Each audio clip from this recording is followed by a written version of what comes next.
talking about your experiences with talking about AI, and I would like to bring in one point that I see as one of the big challenges.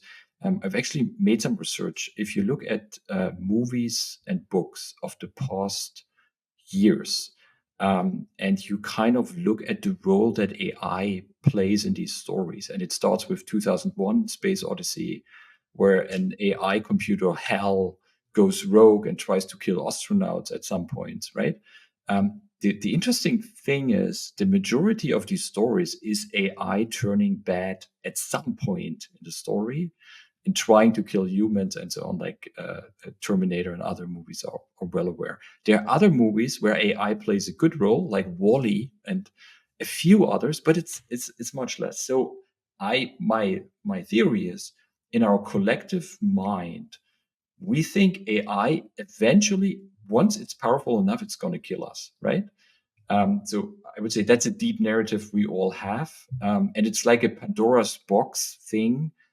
Once there's this one moment when it does that.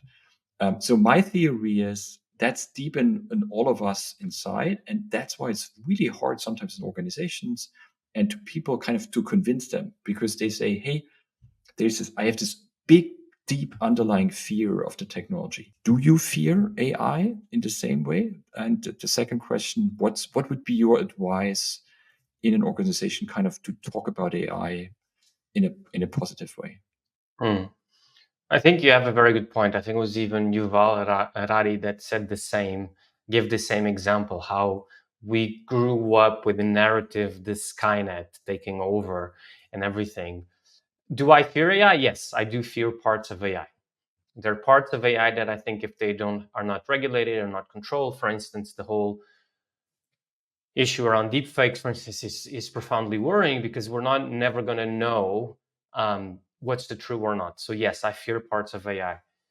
Now, I also try to think, why do we fear AI? Because we've never seen anything coming at this so fast at this scale. But my answer to that is, what is the most healthy way to deal with it? If I just get stuck in fear and don't help both myself and others, that's not going to help me, because this is not going to disappear. This is not going to go away. We have enough data to show that this is going to be with us for several generations. What I try to do with organizations and with leaders is to show them the good, the bad, and the ugly. The good, because it can help them on the day to day. The bad, they need to be aware of it. And the ugly, they need to do something about it. So I have a narrative, a keynote I've been doing called the 7 Cardinal Sins of AI, which is showing that for some of these things, like bias, for instance, like all the investment we are putting on this, hallucination, deep fakes, there's also a side of how we can control it, how we can make it work for us. And that's how I try to approach it. Because if we get stuck in fear and we don't do anything about it, by default, as we discussed, we're going to be falling behind.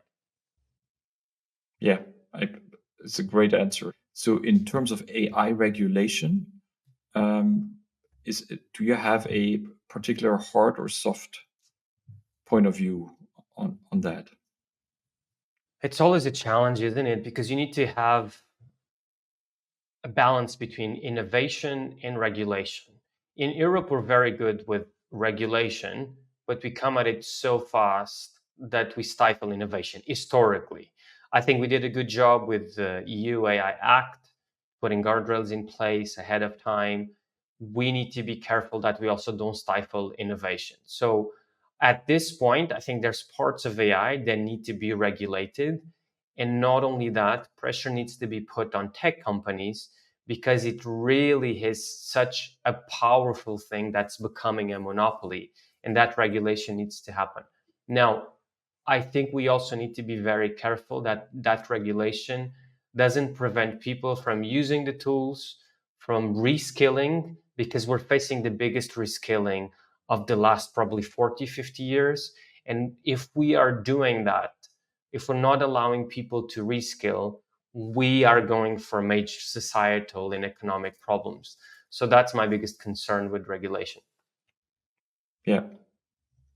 definitely a point specifically around Europe. Like if you want to be a part of an evolution or a development, if you want to influence it, you have to be like an active contributor to it, and otherwise it's others making the decisions. Others will develop it, right? And you will definitely lag behind.